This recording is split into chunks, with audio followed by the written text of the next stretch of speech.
ముక్కు మొహం తెలియని వాడికే మన జాగ్రత్త చెప్పినప్పుడు నేను మిమ్మల్ని ప్రేమించానండి. మీరేమైపోతే నాకేంటని వదిలేసి వెళ్ళగలనా?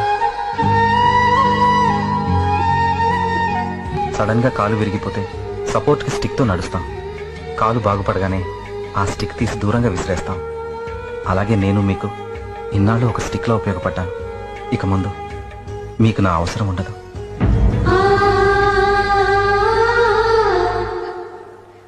తెలుసో తెలియకో ఈ మధ్యకాలంలో రాధ నన్ను ప్రేమించడం మొదలుపెట్టింది.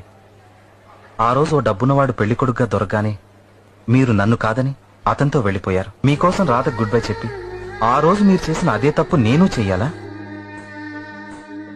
డబ్బు రాగానే మారిపోయిన మీకంటే 5 సంవత్సరాలుగా వచ్చిన పెళ్లి కొడుకులందరినీ కాదని చెప్పి నా కోసమే ఎదురు చూసిందే రాధ. ఆమె నాకు ముఖ్యం.